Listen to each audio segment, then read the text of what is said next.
స్తోత్రము తండ్రి, స్తోత్రము తండ్రి, స్తోత్రము తండ్రి.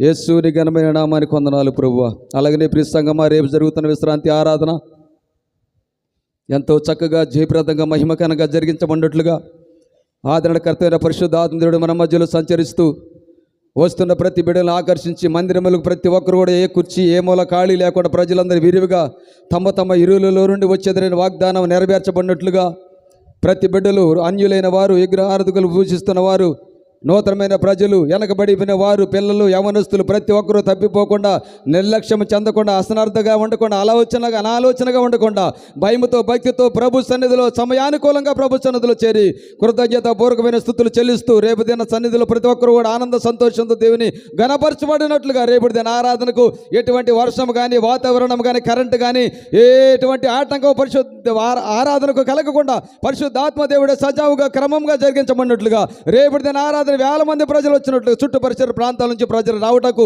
సకాలంలో సరైన వాతావరణాన్ని దేవుడు అనుగ్రహించినట్లుగా, వారి మార్గంలో దేవుడు వారికి తోడు నేడుకోండి మందిరంలో వచ్చి మాకరించేంత వరకు దేవుని కాపుదల వారికి అందరికి అనుగ్రహించమన్నట్లుగా ఎవరు కూడా నిర్లక్ష్యంతో ఉండకుండా, పని బాటలు పెట్టుకోకుండా ప్రతి ఒక్కడు ప్రభు సన్నిధిలో విశ్రాంతిని ఆరాధించినట్టుగా, విశ్రాంతి దినాన్ని చక్కగా క్రమంగా పాటించినట్లుగా రేపటి దిన ఆరాధన కొరకు రెండు చేతులు పైకెత్తి బిగ్గరగా దేవుని వాక్యం చేత ప్రార్థన చేద్దాం.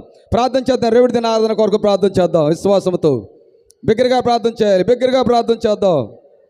రేపటి దిన ఆరాధన ఘనంగా జరిగించబడినట్లుగా, ఆత్మ సన్నిధి ప్రశాంతం మా మధ్యలో బలంగా సంచరించినట్లుగా, ప్రతి బిడ్డలని దేవాది దేవుడు ఆకర్షించి తన మందిరములకు తోడుకొని తీసుకొచ్చినట్లుగా ప్రార్థన చేద్దాం. స్వరమెత్తి బిగ్గరగా ప్రార్థన చేయాలి. చిన్నపిల్లలు, పెద్దలు, యవనస్తులు ప్రతి ఒక్కరు గారు దేవుని సన్నిధిలో దేవునితో మాట్లాడదాం ఈ రాత్రికాల సమయంలో. హల్లెలూయా. స్తోత్రము తండ్రి, స్తోత్రము తండ్రి, స్తోత్రము తండ్రి. యేసుని ఘనమైన నామానికి వందనాలు, ఘనమైన నామానికి వందనాలు, బలము కలిగిన నామానికి వందనాలు, ఉచితమైన కృప కొరకు వందనాలు తండ్రి. హల్లెలూయా. ఏ ఒక్కరూ ప్రభా ఆయా పని బాటలలో నిమగ్నమై ఉండకుండా ప్రతి పనులను, ప్రతి ఎవరైనా ప్రయాణములను తండ్రి పక్కన పెట్టి వాటిని ఎదిరించి తండ్రి సైతాన్ని చూపిస్తున్నటువంటి ప్రతి పనులను ఆయన ఎదిరించి నాయన ప్రతి ఒక్కరు కూడా ధైర్యంతో ముందుకు సాగినట్లు సాయం చేతేవా. విశ్వాసంతో పరుగులెత్తుటకు, నీటి వాగుల కొరకు తుప్పి ఆశపడినట్లుగా, వాక్యం కొరకు తపన కలిగిన వారిగా, ఆసక్తి కలిగిన వారిగా ప్రజలందరూ తరలిని సన్నిధికి వచ్చినట్లుగా రేపటి దిన ఆరాధన ప్రారంభించి ముగింపు వరకు నాయన నీ అధ్యక్షతలో నడిపించుకో తండ్రి. నీ వందనాలు స్తోత్రములు. పరిశుద్ధాత్మ దేవుడి మా మధ్యలోకి రేపటి దిన మీరు పంపించండి నాయన. నీ వందనాలు స్తోత్రములు. హల్లెలూయా. స్తోత్రము రాజా, మీకే వందనాలు, స్తోత్రములు, మీకే మహిమ కలుగును గాక ప్రభువా. హల్లెలూయా. స్తోత్రము తండ్రి. అలాగనే ప్రియ సంగమా, గడిచిన నెలల్లో ప్రకృతి ఎంతగానో ప్రజలు నష్టపరిచినది కనుక ఈ ఉపవాస కొడుకులు ఆటంకము కలిగిస్తూ బురదతో, వరదల చేత నష్టపోయిన ప్రజలందరికీ ఆదరణకర్త దేవుడు ఆదరణ చూపించి ఈ ఉపవాస కొడుకులు ఏ విషయంలోనూ కూడా ఆగిపోకుండా, ఎంత వర్షమైనప్పటికీ, వాతావరణం అనుకూలించకపోయినప్పటికీ కూడా సజావుగా క్రమంగా పరిశుద్ధాత్మ దేవుడు మన మధ్యలో ఉండి ప్రతిదిన ఆరాధన క్రమంగా తీసుకొస్తున్న విధానాన్ని బట్టి వరదలు చిక్కుపోయి నష్టపోయిన ప్రతి ఒక్కరు కూడా దేవాది దేవుడు మన స్థలములో ప్రతిదినం ప్రార్థన చేసిన విధముగా వారందరికీ సహాయ సహకారాలు అందించి, బిడ్డలందరిని ఆదించి, పోషించి, వరదల నుంచి విడుదల కలిగించి, ప్రతి ఆటంకములను విడిపించి, వరదల నుంచి విడిపించే వాతావరణాన్ని పొడి వాతావరణంగా చేసి మనందరూ కూడా ప్రతిదినం సన్నిధిలో కలుసుకున్నట్లుగా దేవుడు కృప చూపించిన విధానం కొరకు రెండు చేతుల పైకెత్తి దేవుని కృతజ్ఞతగా స్తుతులు చెల్లించుదాం. హల్లెలూయా. స్తోత్రం. బిగ్గరగా స్తోత్రాలు చెల్లించుదాలి. దేవుడు చేసిన అద్భుత కార్యములను బట్టి దేవునికి వందనాలు చెల్లించుదాం ఈ రాత్రికాల సమయంలో. హల్లెలూయా. స్తోత్రము రాజా, స్తోత్రము తండ్రి. మహనీయుడమైన తండ్రి, ఆదరణకర్తమైన దేవ, ఆదరించువాడా, బలపరచువాడా, స్వస్థపరచువాడా, మీ సహాయకుడా, నీకు వందనాలు, స్తోత్రము తండ్రి. ఏ విషయంలో మమ్మల్ని అందరినూ విడిచిపెట్టకుండా తండ్రి మమ్మల్ని ఆదరించి పోషిస్తూ నడిపిస్తున్న దాన్ని బట్టి వందనాలు. ఆపదలను నమ్ముకోదగిన సహాయకుడిగా ఉండి ప్రతి బిడ్డలకు ఈ స్థలంలో చేసినటువంటి ప్రతి విజ్ఞాపన ప్రార్థనలకు తగిన సమయంలో బిడ్డలందరికీ సహాయం చేసిన దాన్ని బట్టి నీ లెక్కలని స్తోత్రములు. ఈ రాత్రిగా సమయంలో మీకే స్తుతిస్తున్నావు, నిన్నే గణపరుస్తున్నావు తండ్రి. మీకే స్తోత్రములు. మీ మీదే ప్రతి ఒక్కరు ఆధారపడి జీవించినట్లుగా బిడ్డలందరికీ కృప చొప్పడి నాయన మేలు కొలపడి తండ్రి నీ వైపు నడిపించుకోండి ప్రభువా. మీకే స్తోత్రములు తండ్రి. స్తోత్రము తండ్రి. హల్లెలూయా. స్తోత్రము రాజా. అలాగనే ప్రియ సంగమం, ఈ రాత్రికాల సమయంలో కూడా దైదాసులోని స్థలంలో నిలబెట్టుకోండి. దేవాతి దేవుడు మనందరితో చక్కగా, స్పష్టంగా, సూటిగా వాక్య పరిచర్య తోడుగా ఉండి మనందరితో మరొకసారి ఈ దినమ్మ మాట్లాడినట్లుగా కొద్ది నిమిషాలు రెండు చేతుల పైకెత్తి దేవునికి ఒకసారి కృతజ్ఞతగా స్తోత్రాలు చెల్లించుదాం. హల్లెలూయా, హల్లెలూయా, హల్లెలూయా, హల్లెలూయా, హల్లెలూయా. స్తోత్రము తండ్రి. గట్టిగా చప్పట్లు కొట్టి ఈ రాత్రి దేవుని ఒకసారి కనపరుచుదాం. ఆమేన్. హల్లెలూయా, హల్లెలూయా, హల్లెలూయా. లరబా షందరూరి లరబా. స్తోత్రము తండ్రి, మీకే వందనాలు, వందనాలు, వందనాలు, వందనాలు. ప్రార్థన చేసుకుందాం. ఘనమైన దేవా, నీ ఘనమైన నామానికి వందనాలు. ఏర్పాటు చేసిన ఈ కొడుకులను బట్టి వందనాలు. ఈ రాత్రి వరకు మీరు తోడుకోండి, ఈ పగలంతా మీరు తోడుకోండి, గడిచిన వారమంతా మీరు తోడుకోండి, గడిచిన దినాలన్నీ నీ కృప చేత మమ్మల్ని తోడుకోండి, కాచి కాపాడిన విధానం బట్టి వందనాలు. ఈ రాత్రి పాటల ద్వారా, విజ్ఞాపన ప్రార్థనల ద్వారా, స్తుతుల ద్వారా, ఆదరణ ద్వారా మీరు ఘనపరచబడినందులకై స్తోత్రాలు, కృతజ్ఞతలు చెల్లిస్తున్నాం తండ్రి. ఇది మీ దాసులు ఈ స్థలంలోకి వచ్చి ఉన్నారు ప్రభు. మీ దాసులు దీవించండి, మీ సిలుసటంగా మరుగుపరచండి, వారి నోటిని మీరు బొరగా వాడుకోండి ప్రభు. కూడి వచ్చిన ప్రతి ఒక్కరికి ప్రభు నాయన మీరు ఏర్పాటు చేసిన వాక్యాన్ని, ఆత్మీయ సంబంధమైన వర్తమానాన్ని బిడ్డలందరికీ విడమరిచి చక్కగా మీరు బోధించి జ్ఞానపూరితమైన వర్తమానం చేత మమ్మల్ని అందరూ ఆదించి నడిపించి ఈ రాత్రి వాక్య పరిచయం మీరు తోడుకోండి. ఈ ఆరాధనకు మీరే అధ్యక్షుడికి వహించి నడిపించి మహిమ అగంత ప్రభావాలు మీరే పొందుకోమని ప్రార్థన చేస్తూ వచ్చిన వారందరినీ వాక్యం చేత మీరు దీవించి ఆశీర్వదించి పోషించి బలపరిచి మీ నామాన్ని గణపరచుకోమని ప్రార్థన చేస్తూ యేసునామములో వేడుకొంటున్నాం పరమ తండ్రి. ఆమేన్.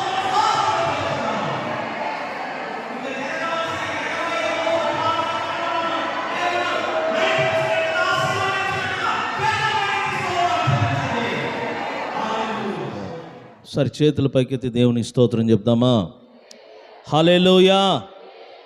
మంచిది ప్రియులరా, ఈ రాత్రి కూడి వచ్చిన ప్రతి ఒక్కరికి కూడా ప్రభువైన యేసుక్రీస్తు నామమున వందనములు చెల్లించుకుంటున్నాను.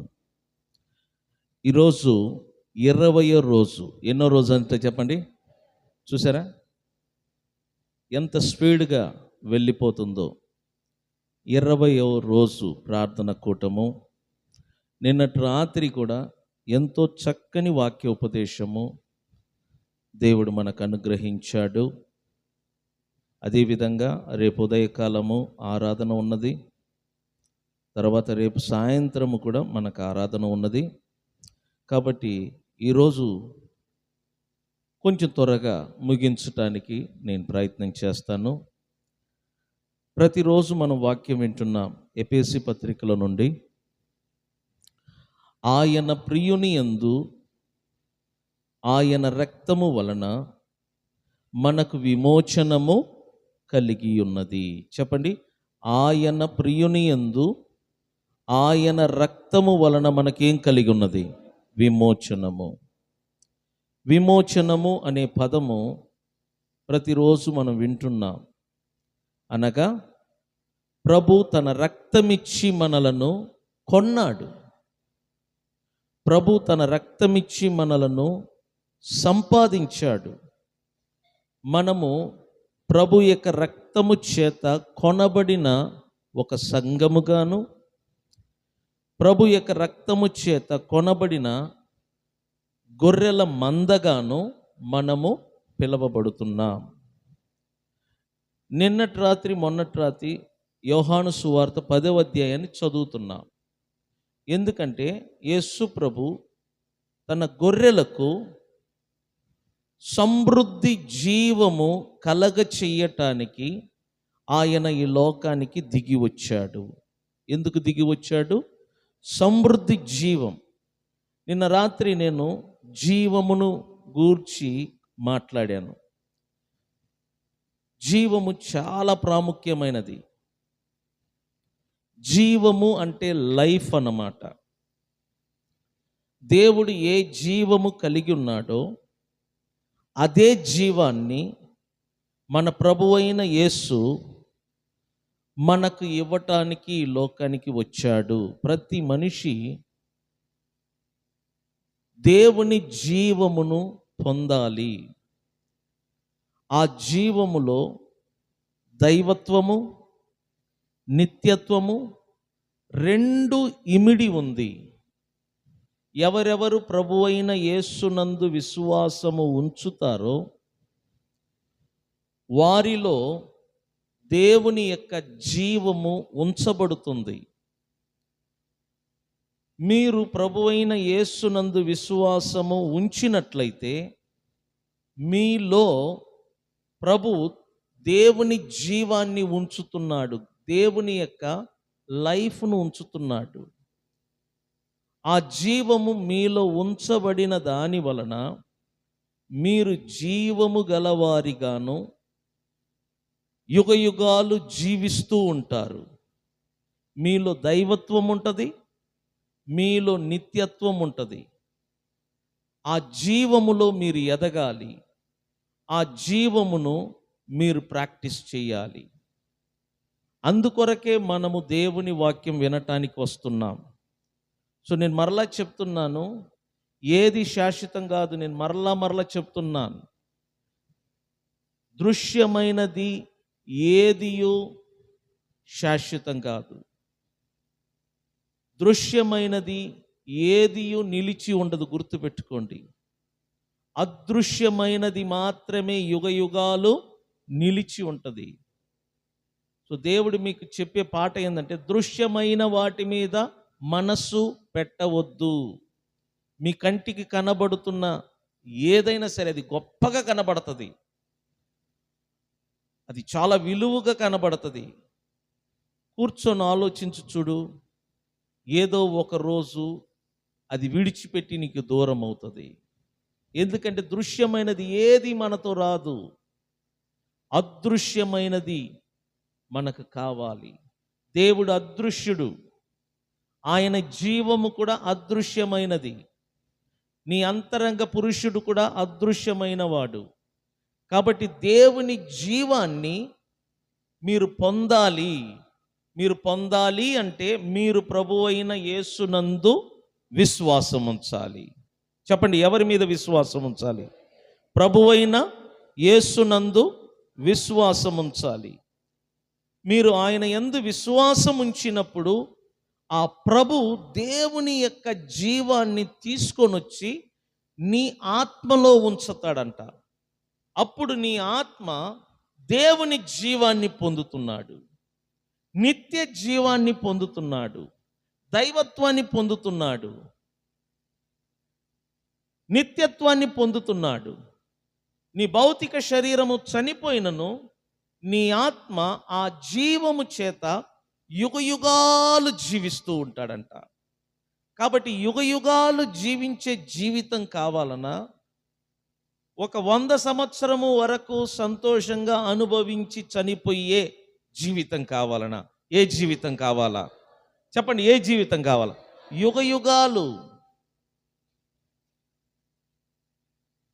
ఆ జీవమంట మన ప్రభువైన యేసులో ఉన్నదంట.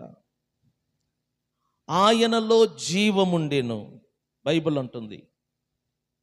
ఆయనలో జీవముండెను, ఆ జీవము మనుషులకు వెలుగై ఉండెను. ఆ వెలుగు చీకటిలో ప్రకాశించుచున్నది కానీ చీకటి దానిని గ్రహింపకుండెను.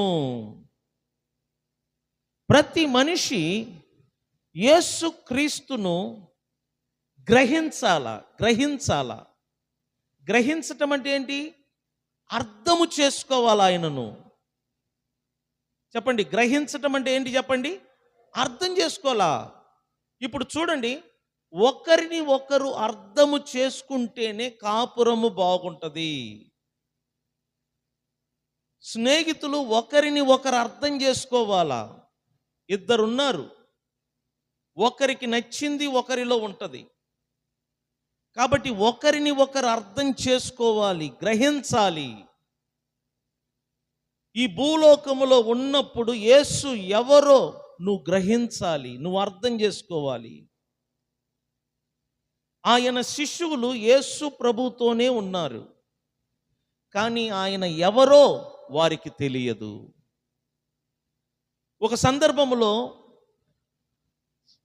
గాలిని తుఫానును గద్దించినప్పుడు, నిమ్మల మగునుగాక అని ఆజ్ఞ ఇచ్చినప్పుడు సముద్రం అంట నిశ్శబ్దంగా మారిందంట. అప్పుడు ఆయన శిష్యులు చూసి, ఈయన ఎవరో, ఈయన మాటకు సముద్రము గాలి లోబడుచున్నది. స్తోత్రం చెబుదామా? చూడండి, సముద్రము లోబడినది ఆయన మాటకు, గాలి కూడా లోబడినది ఆయన మాటకు. అది చూసి శిష్యులు ఈయన ఎవరో అని తమలో తాము ప్రశ్నించుకుంటున్నారు. అంటే వీరు ఎవరు? ఆయన శిష్యులు. వీరు ఆయనతోనే ఉన్నారు కానీ ఆయన ఎవరో వీరికి ఇంకా అర్థం కావట్లేదు. ఆ మాట అర్థమైందా? ఆయనతో ఉండి కూడా యేసు ఎవరో ఆయన శిష్యులకు అర్థం కాలేదు. బైబిల్ చదువుతున్నాం కానీ యేసు చాలా మందికి అర్థం కాడు. చర్చికి వెళ్తారు, యేసు వారికి అర్థం కావటం లేదు. చాలా మందికి యేసు అర్థం కావటం లేదు. ఎందుకంటే ఆయనను గూర్చిన గ్రహింపు లేదు. గ్రహింపు లేదు.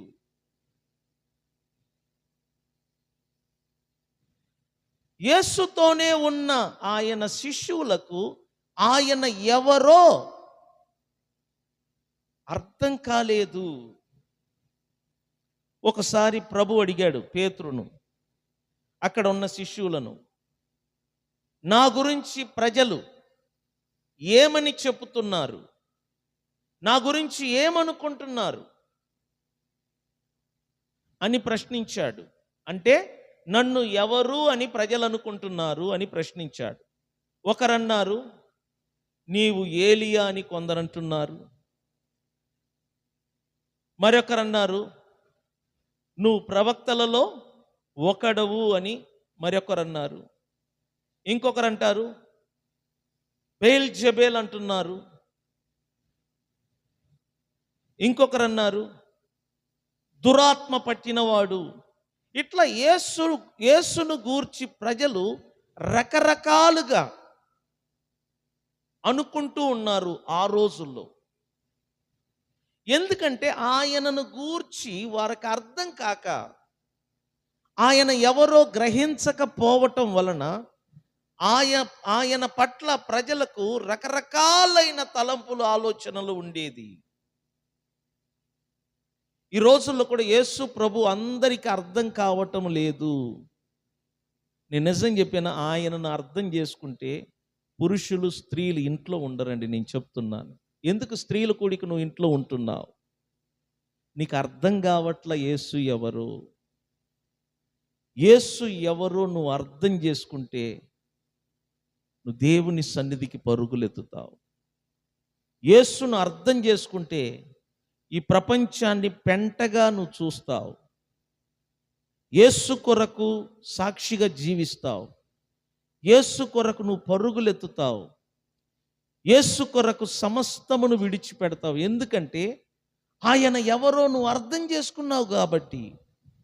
నీకు అర్థం కాలేదనుకో, నిన్ను నువ్వు సమర్పించుకోవటం చాలా కష్టం.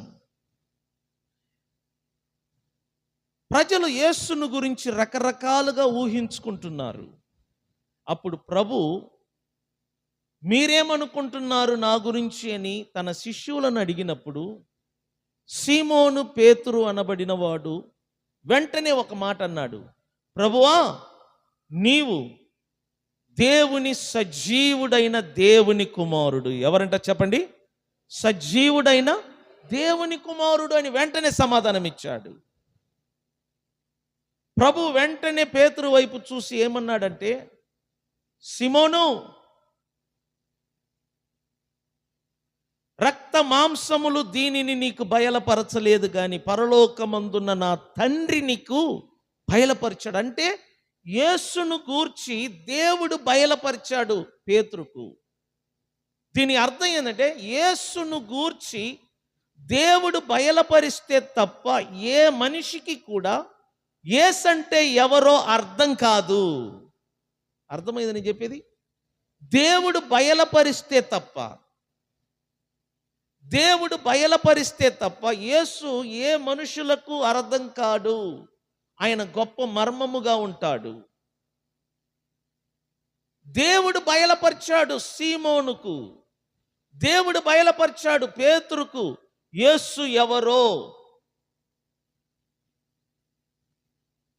అప్పుడు ప్రభు పేతురు వైపు చూసి అంటున్నాడు, సీమోను నీవు పేతురు అనబడుదువు. పేతురు అంటే బండ. నీ మీద, ఈ బండ మీద నేను నా సంఘమును కట్టెదను అన్నాడు. ఎందుకంటే దేవుడు యేసును గూర్చి ఎవరికి బయలుపరిచాడు? పేతురుకు. అందుచేత పేతురు అనబడిన ఆ బండ మీద యేసు తన సంఘమును కడతానన్నాడు. యేసు నీకు అర్థం కావాలి అంటే దేవుడు నీకు బయలుపరచాలి. నేను ఒక మాట చెప్పాను, యేసు ఎవరో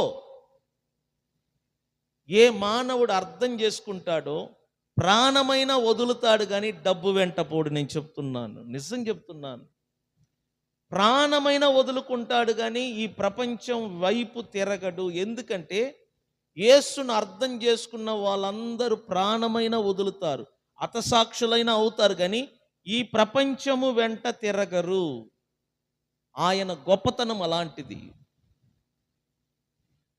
యేసును నువ్వు అర్థం చేసుకోవాలా, యేసును నువ్వు గ్రహించాలి. పుస్తకాలు చదివితే అర్థం కాడు ఆయన. చాలామంది చదువుట ద్వారా ఈ దేవుని గురించి తెలుసుకోవాలంటారు, కుదరదు.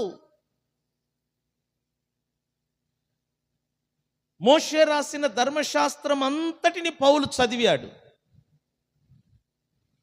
కానీ యేసు అంటే ఎవరో ఆయనకు అర్థము కాలేదు.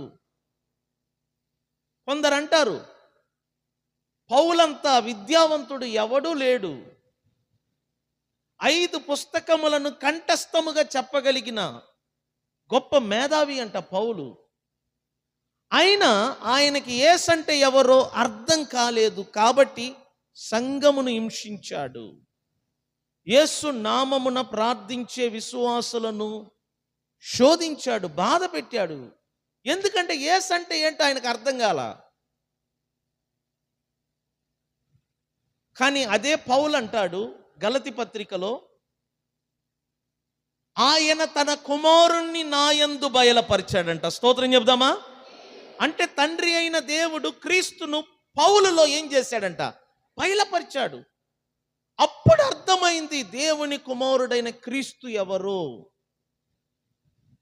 క్రీస్తు ఎప్పుడు అర్థమయ్యాడో పౌలునకు, పౌలు అప్పుడు అంటున్నాడు, చావైనా బ్రతుకైనా ఎవరి కోసం అంట? క్రీస్తు కోసం. చావైనా చస్తాను క్రీస్తు కొరకు, బ్రతికినా సరే చచ్చినా సరే క్రీస్తు కొరకు అన్నాడు. సమస్తము క్రీస్తు కొరకు నేను పెంటగా ఎంచి తిని అన్నాడు. ఎందుకు ఆ మాట అన్నాడు? ఆయన ఎవరో ఏం చేశాడు? అర్థం చేశాడు, గ్రహించాడు. ఈ రాత్రి మీకు అదే చెప్తున్నాను, క్రీస్తు ఎవరో మీరు గ్రహించాలి, అప్పుడే మీరు ఆయన వెంట వెళ్ళగలరు.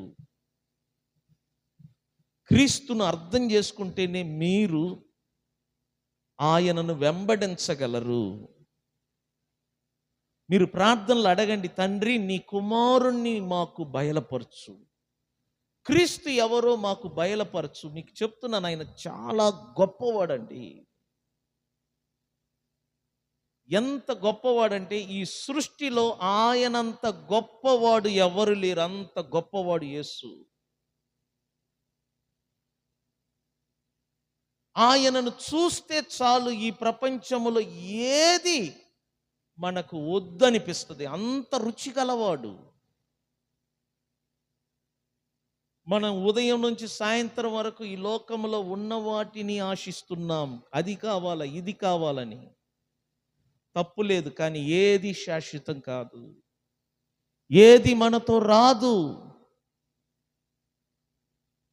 క్రీస్తు ఒక్కడే మనతో యుగయుగాలు ఉంటాడు. చీకటి ఆయనను గ్రహింపక ఉండెను. చీకటి ఆయనను ఏం చేయలేకపోతుంది? గ్రహించలేకపోతుంది. ఆయన గొప్పతనాన్ని తెలుసుకోలేకపోతుంది చీకటి. ఆయనలో మరుగై ఉన్న గుణలక్షణాలను తెలుసుకోలేకపోతుంది చీకటి. మీరు క్రీస్తును గ్రహించాలి, క్రీస్తును అర్థం చేసుకోవాలి. మీరు దేవుణ్ణి అడగాలి, తండ్రి నీ కుమారుణ్ణి మాకు బయలుపరచు, క్రీస్తును అర్థం చేసుకునే జ్ఞానము మాకు దయచేయి, క్రీస్తును అర్థం చేసుకునే తెలివితేటలు మాకు దయచేయి. క్రీస్తును గూర్చిన జ్ఞానము మాకు కావాలి, క్రీస్తును మాకు బయలుపరచుము. ప్రతిరోజు మీరు ప్రార్థనలు అడగాలి. అప్పుడు దేవుడు ఏం చేస్తాడంటే క్రీస్తును మీకు బయలుపరుస్తాడు, క్రీస్తును మీకు బయలుపరుస్తాడు. బైబిల్లో జకరియా అని ఒక వ్యక్తి ఉన్నాడు. డబ్బు ఆశ కలిగిన వాడు, ధనాపేక్ష. అన్యాయముగా వడ్డీలు వసూలు చేస్తూ డబ్బును సంపాదించేవాడు. ప్రజలకు అప్పు ఇవ్వటం, వడ్డీతో సహా డబ్బులు సంపాదిస్తాడు. ధనాపేక్ష. అందుచేత ఆ ప్రాంతంలో అతని మీద ప్రజలకు ఒక మంచి అభిప్రాయమే లేదు. జకరియా అంటే ఎవరు ఇష్టపడరు. దోచుకొని తింటాడు, ప్రజల దగ్గర సొమ్మును దోచుకుంటాడు, మోసం చేస్తాడు, పన్ను వసూలు చేస్తాడు, వడ్డీకి డబ్బులు ఇచ్చి సంపాదించుకుంటాడు. ఒకరోజు ఆ ప్రాంతానికి యేసు ప్రభు వస్తున్నాడు అని వార్త విన్నాడు. అప్పుడు జకరియకు ఒక ఆశ కలిగింది. యేసును చూడాలి, ఆయన ఎలా ఉంటాడో చూడాలన్న ఆశ కలిగింది. జకరియా శారీరకంగా పొట్టివాడు. ఆ గ్రామానికి యేసు ప్రభు రావటం వలన ఎక్కడెక్కడ జనమంతా వచ్చి పోగయ్యారు. పొట్టివాడు గనుక యేసయ్యను చూడటానికి వీలు లేకపోయింది. అప్పుడు అక్కడ ఒక మేడి చెట్టు ఉంటే ఆయన రావటానికి ముందే జకరియా మేడి చెట్టు ఎక్కి పైన కూర్చున్నాడు, ఆయనను చూడాలి అన్న ఆశతో. ఇతని మనసులో ఇతని కోరికను యేసు ప్రభు గ్రహించాడు. నీ మనసులో ఏముందో యేసుకు తెలుసు. నా మనసులో ఏముందో మీకు తెలియదు, మీ మనసులో ఏముందో నాకు తెలియదు. కానీ మన అందరి మనసులో మనం ఏమనుకుంటున్నామో అది యేసుకు తెలుసు. ఇప్పుడు ఈ క్షణం నీ మనసులో నువ్వు ఏమనుకుంటున్నావో ఆయనకు తెలుసు. ఆయనకి మరుగైనది ఏదియూ లేదు సుమా, అర్థం చేసుకోండి. జకరియా మనసులో ఉన్న ఆ ఆలోచనను, ఆ కోరికను ప్రభు గ్రహించాడు. ఆ మేడి చెట్టు దగ్గరికి రాగానే ప్రభు జకరియా దిగిరా అన్నాడు. అతని పేరు ప్రభువుకు తెలియదు, అతడు చెట్టు ఎక్కిన విషయం ప్రభువుకు తెలియదు, అతడు ఎందుకు ఎక్కాడో అది కూడా తెలియదు, ఎలా ఉంటాడో అది కూడా ప్రభువుకు తెలియదు. కానీ ప్రభు పేరు పెట్టి పిలిచాడు, జకరియా దిగిరా, నేడు నీ ఇంటికి ఏం వచ్చి ఉన్నదంట, రక్షణ. స్తోత్రం చెప్పండి. పేరు పెట్టి పిలిచాడు. నిన్న రాత్రి మనం చదివాం, ఆయన తమ గొర్రెలను పేరు పెట్టి పిలుస్తాడంట. స్తోత్రం చెబుదామా? చెప్పండి. ఆయన తన గొర్రెలను ఏం చేస్తాడంట? పేరు పెట్టి పిలుస్తాడు. నేడు నీ ఇంటికి రక్షణ వచ్చి ఉన్నది. జకరియా ఆశ్చర్యపోయాడు. జకరియా దిగి రానగానే వెంటనే మేడి చెట్టు నుండి దిగి వచ్చాడు. జకరియా మనసంతా డబ్బు ఆశ. ప్రజల దగ్గర ఎలా డబ్బు సంపాదించాలి, ప్రజల దగ్గర నుండి డబ్బు ఎలా దోచుకోవాలి, ఇదే ఆలోచన తప్ప వేరే ఆలోచన లేదు. కానీ ప్రభు ఎప్పుడు జకరియా దిగిరా అన్నాడో, దిగి వచ్చి ప్రభువును చూడగానే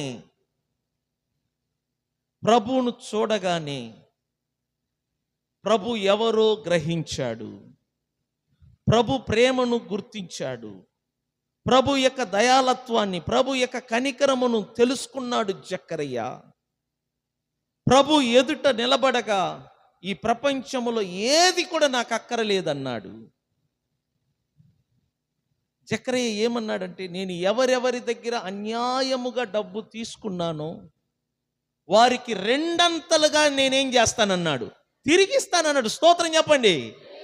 ఎందుకంటే ప్రభు ఎవరో అర్థం చేసుకున్న తర్వాత తన దగ్గర ఉన్న డబ్బంతా పెంటతో సమానంగా భావించాడు. నేను నిజం చెప్తాను, మీరు ప్రభువుని అర్థం చేసుకుంటే దేనిని మీరు ఆశించరు. ప్రభు మీకు అర్థం కాలేదనుకో, మీకు లోకాశ ఉంటుంది, ధనాపేక్ష, డబ్బాశ, ఈ ప్రపంచం మీద మీకు మోజు ఉంటుంది. ప్రభు మీకు అర్థమయ్యాడనుకో, మీరు మారిపోతారు. నేను చెప్తున్నాను, జకరియా పూర్తిగా మారిపోయాడు. నాకు డబ్బులే వద్దంటున్నాడు. ఒకప్పుడు డబ్బు డబ్బు అని ఆశించిన వాడు ఇప్పుడు ఏమంటున్నాడు? ఎవరెవరి దగ్గర నేను మోసం చేసి సంపాదించానో వారికి నేను తిరిగి ఇచ్చేస్తానంటున్నాడు. దాని అర్థం ఏంటి? నాకు ఈ డబ్బు వద్దు, నువ్వు ఉంటే చాలు ప్రభు అంటున్నాడు. ఏమైంది జకర్యాకి? యేసు ఎవరో అర్థం చేసుకున్నాడు, గ్రహించాడు. నేను చెప్తున్నాను, మీరు యేసును అర్థం చేసుకుంటే ఈ ప్రపంచంలో దేనిని కూడా ఇష్టపడరు. నేను గ్రహించాను, నేను నిజం చెప్తున్నాను. నాకు తెలుసు మనం ఏమి తీసుకెళ్ళము, ఏది మనతో రాదు. నేను చెప్తున్నాను,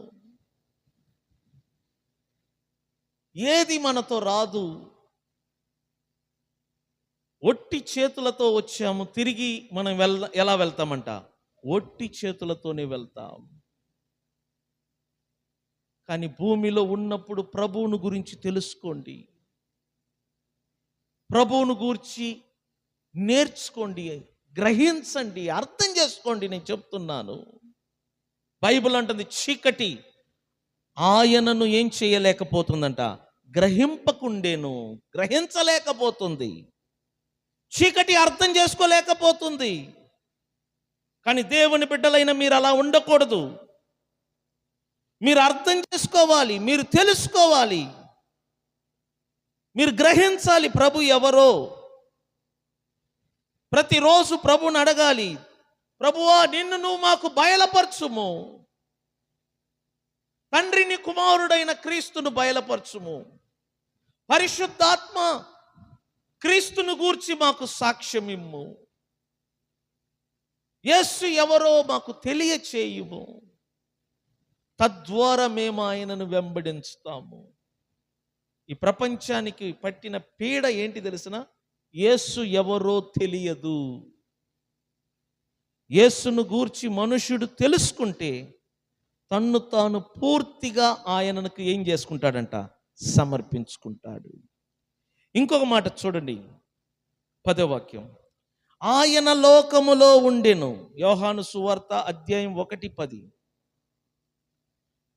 ఆయన లోకములో ఉండెను, లోకము ఆయన మూలముగా కలిగెను గాని లోకము ఆయనను తెలిసి కొనలేదు.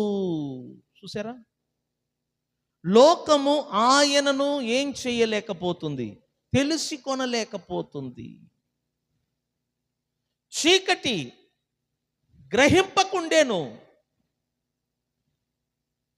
లోకము ఆయనను తెలిసి కొనలేకపోతుంది.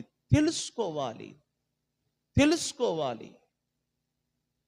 వెతికితేనే కాదా నీకేదైనా తెలుస్తుంది.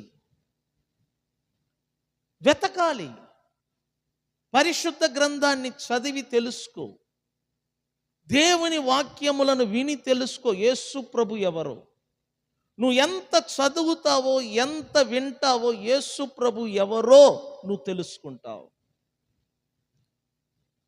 కొంతమంది ప్రసంగాలు, యేసు ప్రభును గురించి చెప్పే ప్రసంగాలు ఈ రోజుల్లో కరువైంది. మీరు యూట్యూబ్లో చూడండి, యేసు ప్రభు గురించి చెప్పేవాళ్ళు తక్కువ. పనికిరాని మాటలు, యేసును గురించి తప్ప అన్ని చెప్తున్నారు. మనకు కావలసినది యేసును గురించి చెప్పే ప్రసంగం. యేసు ఎవరో నువ్వు తెలుసుకోవాలంటే యేసును గురించి చెప్పే మాటలు నువ్వు వినాలి. యేసును గురించి తెలియచేసే పరిశుద్ధ గ్రంథమును నువ్వు చదవాలి. చదువుట ద్వారా, వినుట ద్వారా యేసు ఎవరో నువ్వు తెలుసుకో. ఎందుకంటే ఈ లోకము సృష్టికర్తను తెలుసుకోలేకపోయింది. చెప్పండి, ఈ లోకము సృష్టికర్తను ఏం చేసుకోలేకపోయింది? తెలుసుకోలేకపోయింది. తెలుసుకోలేకపోవటం వలన ఆయనను దేవుడుగా గుర్తించలేకపోతుంది ఈ లోకము. మీకు ఒక మాట చూపిస్తాను చూడండి. లూకా సువార్త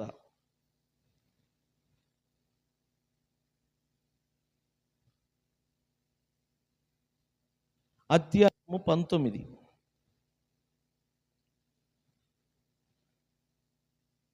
ఇది అండర్లైన్ చేసుకోండి. 41 నుంచి చదువుదాం. లూకా సువార్త అధ్యాయం 19, 41 నుంచి చదువుదాం. ఆయన పట్టణమునకు సమీపించినప్పుడు, ఏ పట్టణము? యెరూషలేము పట్టణము. ఇప్పుడు చదువుదాం. యేసు యెరూషలేము పట్టణమునకు సమీపించినప్పుడు ఆ పట్టణమును చూచి ఆ పట్టణ విషయమై ఏడ్చి, పట్టణమును చూచి ఆ పట్టణ విషయమై ఏం చేశాడంట? ఏడ్చాడంట. దేనిని చూసి ప్రభు ఏడ్చాడు? యెరూషలేము పట్టణమును చూచి ఏం చేశాడంట? ఏడ్చాడు. బైబిల్లో 2 సందర్భములోనే యేసు ప్రభు ఏడ్చాడు. ఒకటి, మార్తా మరియా వచ్చినప్పుడు, లాజరు సమాధిలో పెట్టబడి ఉన్నాడని వారు వచ్చి ఏడుస్తున్నప్పుడు వారిని చూసి ప్రభు కన్నీళ్లు కార్చాడు. ఒక సందర్భం. రెండవ సందర్భము ఇక్కడ, యెరూషలేము పట్టణమును చూసిన వెంటనే ఏడ్చాడంట. ఆ పట్టణాన్ని చూడగానే ఏడ్చేశాడు. ఎందుకు ఏడ్చాడు? యెరూషలేం పట్టణమును చూడగానే. ఎందుకు అంటే మీరు చదివితే అర్థమవుతుంది. 42 నుంచి పట్టణముతో చెప్తున్నాడు, నీవును ఈ దినమందైనను సమాధాన సంబంధమైన సంగతులను తెలిసి కొనిన ఎడల నీకెంతో మేలు. కానీ ఇప్పుడు అవి నీ కన్నులకు ఏమై ఉన్నది? నీ కన్నులకు ఏమై ఉన్నది? నీ కన్నులకు ఏమై ఉన్నది? మరుగు చేయబడి ఉన్నది గనుక నువ్వు తెలుసుకోలేకపోవచ్చున్నావు. ఓ యెరూషలేమా, ఈ నీ దినమందైన సంబంధమైన సంగతులను తెలిసి కొనిన ఎడల నీకెంతో మేలు కదా. కానీ ఇప్పుడు నీ కనులకు అవి ఏమై ఉన్నదంట? మరుగు చేయబడి ఉన్నవి. ప్రభు నిన్ను దర్శించిన కాలము, చెప్పండి, ప్రభువు ఎవరితో మాట్లాడుతున్నాడు? ప్రభు, యెరూషలేమా నన్ను చూడండి. ఓ యెరూషలేమా, నీ ప్రభు నిన్ను దర్శించిన కాలము నీవు ఎరుగకుంటివి. ఓ యెరూషలేమా, నీ ప్రభు నిన్ను దర్శించిన కాలమును నీవు ఎరుగకుంటివి అంటే నీవు తెలిసి కొనకపోతివి అని అర్థం. యెరూషలేము దేనిని తెలుసుకోలేకపోయిందంటే ఆ యెరూషలేము పట్టణమును ప్రభు దర్శించాడు. ఎవరా ప్రభు? యేసు. యేసు ఆ పట్టణాన్ని దర్శించాడు. యేసు ఆ పట్టణములో అడుగుపెట్టాడు. కానీ ఆ పట్టణస్థులు ఆయనను గుర్తించలేకపోయారు, ఆయనను తెలుసుకోలేకపోయారు. ఆయనే క్రీస్తు అని, ఆయనే మెషియా అని, ఆయనే దేవుని కుమారుడని యెరూషలేము తెలుసుకోలేకపోయినది. అందుకు ప్రభు ఆ పట్టణమును చూసి ఏడుస్తున్నాడు. ప్రభు తన వారిని దర్శించాడు. ప్రభు తన ప్రాంతానికి వచ్చాడు, తన ప్రజల యొద్దకు వచ్చాడు. ప్రభు యెరూషలేమును దర్శించాడు. కానీ ఆ పట్టణ ప్రజలు ఆయనను గుర్తించలేకపోయిరి, ఆయనను తెలుసుకొనలేకపోయిరి. నేను సీరియస్గా చెప్తున్నాను, మీరు చనిపోయే లోపు యేసును గూర్చి తెలుసుకోకుండా మీరు చనిపోతే మీకు శిక్ష తప్పదు.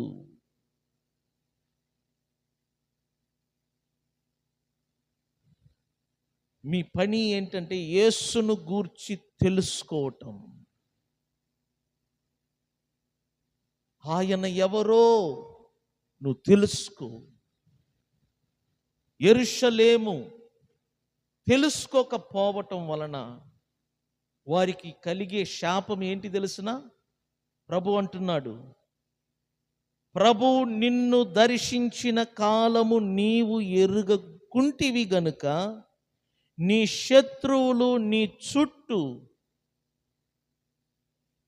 గట్టు కట్టి ముట్టడి వేసి అన్ని ప్రక్కలను నిన్ను అరికట్టి నీలోనున్న నీ పిల్లలతో కూడా నిన్ను నేల కలిపి నీలో రాతి మీద రాయి నిలిచి ఉండనీయదని దినములు వచ్చునని చెప్పాను. ఎందుకు ఆ శాపం ప్రభు అక్కడ ప్రకటించాడంటే, ప్రభు నీ కోసం వస్తే నువ్వు ఆయనను ఏం చెయ్యలేకపోయావు? తెలుసుకోలేకపోయావు. ప్రభువును తెలుసుకోలేకపోయావు. కాబట్టి నీ శత్రువులు నిన్ను చుట్టి ముట్టుతారు, నీ పిల్లలను సంహరిస్తారు, రాతి మీద రాయి ఉండకుండానట్లుగా నీ పట్టణము నాశనం అవుతుందన్నాడు. ఆ మాట క్రీస్తు శకం 70లో నెరవేరింది. ఇక్కడ చెప్పిన మాట ప్రకారంగా ఇప్పటికీ యెరూషలేములో యుద్ధం జరుగుతుంది. ఇప్పటికీ బాముల వర్షం కురుస్తుంది. కారణం ఏంటంటే 2000 సంవత్సరానికి ముందే ప్రభు వారిని దర్శించాడు. కానీ వారు ఆయనను ఏం చేయలేకపోయారు? ఎరుగకుంటిరి, అంటే తెలుసుకోలేకపోయారు. నేను అందుకే చెప్తున్నాను, ప్రభువును తెలుసుకోండి, ప్రభువును తెలుసుకోండి. మీరు ఎంత ప్రభువును తెలుసుకుంటారో మీరు ఇక్కడ సంతోషంగా ఉంటారు, ఆనందంగా ఉంటారు. ఆయన అన్నాడు కదా, మొదట నా రాజ్యమును నా నీతిని వెతకుడి. మొదట నా రాజ్యమును నా నీతిని వెతకుడి, మీకు కావలసినవి అన్నీ ఇవ్వబడతాయంట. ఆయనను వెతుకు, ఆయనను తెలుసుకో. ప్రాముఖ్యమైనది ఫస్ట్ నేను చెప్పాను, ఆయనను గ్రహించాలి, ఆయనను అర్థం చేసుకోవాలి. రెండవదిగా నేను చెప్పేది ఏంటంటే, ప్రభువుని తెలుసుకోండి. లోకము ఆయన మూలముగా కలిగెను, కానీ ఆ లోకము ఆయనను ఏం చేయలేకపోయినది? తెలిసి కొనలేకపోయినది. మనం అలా ఉండకూడదు. మూడవదిగా, ఆయన తన స్వకీయుల యొద్దకు వచ్చెను, కానీ ఆయన స్వకీయులు ఆయనను ఏం చెయ్యలేదంట? అంగీకరింపలేదు. ప్రభువును మనము గ్రహించాలి, ఒకటి. ప్రభువును గురించి మనం తెలుసుకోవాలి, రెండు. తెలుసుకున్న ఆ ప్రభువును మనస్ఫూర్తిగా మనం ఏం చెయ్యాలంట? అంగీకరించాలి. గ్రహించాలి, తెలుసుకోవాలి, అంగీకరించాలి. చెప్పండి, గ్రహించాలి, తెలుసుకోవాలి, అంగీకరించాలి. ఈ 3 పనులు చేయాలి. నువ్వు ఎంతగా ప్రభువును గూర్చి తెలుసుకుంటున్నావో అంతగా నువ్వు అంగీకరించాలి. ఇశ్రాయేలీయులు ప్రభువును అంగీకరించలేకపోయారు. ఇశ్రాయేలీయులు ప్రభువును స్వీకరించలేకపోయారు. ఇశ్రాయేలీయులు ప్రభువును ద్వేషించారు. యూదులు ఇప్పటికి కూడా యేసు ప్రభువును అంగీకరించరు. యేసు ప్రభు ఈ లోకానికి వచ్చి 2000 సంవత్సరం అయింది కదా. లోకములో ఉన్న అన్యజనులందరూ అంగీకరిస్తున్నారు, కానీ ఇప్పటికి కూడా యూదులు అంగీకరించరు. వారు ఇంకనూ ప్రభు వస్తాడు, మెస్సియా వస్తాడు, క్రీస్తు వస్తాడు అని ఎదురు చూస్తున్నారు. ఆల్రెడీ వచ్చాడు, అందరి కొరకు చనిపోయాడు, ప్రాణం పెట్టాడు, రక్తం కార్చాడు, సమాధి చేయబడ్డాడు, 3వ రోజు తిరిగి లేచి పరలోకమునకు వెళ్ళాడు. ఆయన తిరిగి రానై ఉన్నాడు. కానీ వారు నమ్మటము లేదు. కారణం ఏంటంటే వారు గ్రహించలేదు, తెలుసుకోలేదు. కాబట్టి ఆయనను ప్రభువుగా, రక్షకుడుగా వారు అంగీకరించలేకపోతున్నారు. అందుకే యెరూషలేములో యుద్ధ వాతావరణము ఎప్పుడు కమ్ముకొని ఉంటుంది. దేవుని బిడ్డలారా, నేను ముగిస్తున్నాను, అర్థం చేసుకో. ప్రభువును గూర్చి మీరు వినాలి, గ్రహించాలి. ప్రభువును గురించి మీరు తెలుసుకోవాలి. ప్రతిరోజు మీరు ఎంతగా ఆయనను గూర్చి తెలుసుకుంటారో అంతగా మీరు ఆయనను అంగీకరించాలి. మీ హృదయములో చేర్చుకోవాలి. మీలో ఆయన ఇమిడిపోవునట్లుగా ఆయనను అంగీకరించాలి. బైబిల్ అంటుంది, ఎందరు యేసును అంగీకరించిరో, ఆయన నామమందు ఎందరు విశ్వాసముంచిరో వారందరంట దేవుని పిల్లలగుటకు దేవుడు ఏమిచ్చాడంట? చెప్పండి, దేవుడు ఏమిచ్చాడంట? ఏమగుటకు? పిల్లలగుటకు. దేవుని పిల్లలగుటకు దేవుడే మనకు అధికారం ఇచ్చాడు. అర్థం చేసుకో, అర్థం చేసుకో. ప్రభువును గురించి తెలుసుకోండి, ప్రభువును గురించి గ్రహించండి. ఎంత తెలుసుకున్నారో అంతగా మీరు అంగీకరించండి. అప్పుడు మీ జీవితంలో ఒక మార్పు ఏర్పడుతుంది. మీలో గొప్ప మార్పు కలుగుద్దని తెలియచేస్తూ ఈ సమయాన్ని ముగిస్తున్నాను. లేచి నిలబడదాం. యేసయ్యా నీకే వందనాలు, స్తోత్రం. ప్రభువానికే వందనాలు, స్తోత్రం, స్తోత్రములు తండ్రి. హల్లెలూయా, హల్లెలూయా, స్తోత్రం. యేసయ్యా నీకే వందనాలు, స్తోత్రం.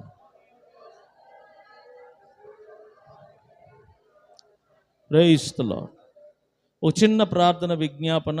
మల్లికార్జున్ కొరకు ప్రార్థించుదాం. జ్వరంతో బాధపడుతున్నట్టుగా విన్నాను. ప్లేట్లెట్స్ కూడా తగ్గినట్లుగా చెప్పారు. ఆ బిడ్డను దేవుడు ముట్టినట్లుగా, స్వస్థపరుచున్నట్లుగా మల్లికార్జున్ కొరకు.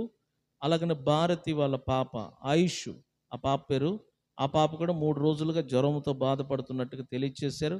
ఆ బిడ్డను కూడా ముట్టి స్వస్థపరుచున్నట్లుగా ఇద్దరి కొరకు స్వరమెత్తి ఒకసారి ప్రార్థన చేద్దాము.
అదేవిధంగా రేపు ఆరాధనను కూడా దేవుడు ఆశీర్వదించినట్లుగా దేవునికి స్తోత్రం చెబుతాం అందరం కలిసి.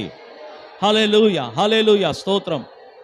ఇప్పటి వరకు జరిగిన ఈ 20 రోజుల ప్రార్థన కూటమును దేవుడు ఆశీర్వదించినందుకు స్తోత్రం, స్తోత్రములు చెల్లించుదాము. ఇంకా జరగవలసిన 80 రోజుల ప్రార్థన కూటములను దేవుడు నడిపించినట్లుగా, ఆశీర్వదించినట్లుగా చేతుల పైకెత్తి స్తోత్రాలు చెల్లించండి. హల్లెలూయా, స్తోత్రములు. ప్రార్థన. తండ్రి, ఈ 100 రోజుల ప్రార్థన కూడికలను ఏర్పాటు చేసి ఈరోజుతో 20 రోజులు జయప్రదంగా జరుగుటకు నువ్వు కృపను చూపినందుకు స్తోత్రం. ఇంకను 80 రోజులు ఉన్నాయి. మీరే నడిపించండి. ఈ వాతావరణాల వలన ఎటువంటి ఆటంకాలు లేకుండా మేమందరము నీ సన్నిధికి పరుగులెత్తుటకు సహకరించండి. మల్లికార్జున్ బట్టి, అలాగనే ప్రభా ఆయుష్ని బట్టి ప్రార్థిస్తున్నాం. వారిని ముట్టండి, స్వస్థపరచండి. తిరిగి నీ బిడ్డలు వెళ్తున్నప్పుడు తోడుగునండి. రేపు ఉదయకాలము జరుగుతున్న ఆదివార ఆరాధనను, రేపు సాయంత్రం జరుగుతున్న ఆరాధనను ఆశీర్వదించండి. వాతావరణం వలన, వర్షం వలన ఏ ఆటంకాలు లేకుండా నీ బిడ్డలందరూ నీ చర్చికి వచ్చుటకు సహాయం చేయండి. ఇక్కడ వచ్చిన ప్రతి బిడ్డలు నీ చేతికి అప్పగిస్తున్నాను. మీరే నీ రెక్కల చాటున మరుగు చేసి కంచి వేసి కాపాడమని ప్రభు అయిన యేసుక్రీస్తు నామమున ప్రార్థన ద్వారా అడిగి వేడుకుంటున్నాము పరమ తండ్రి. ఆమేన్. మన తండ్రి అయిన దేవుని ప్రేమ, ప్రభు అయిన యేసుక్రీస్తు యొక్క కృప, పరిశుద్ధాత్మ అన్యోన్య సహవాసము కూడి వచ్చిన మనందరికి తోడై ఉండి నడిపించును గాక. ఆమేన్. ఒకసారి దేవుని స్తోత్రం చెప్దామా? హల్లెలూయా, హల్లెలూయా, హల్లెలూయా.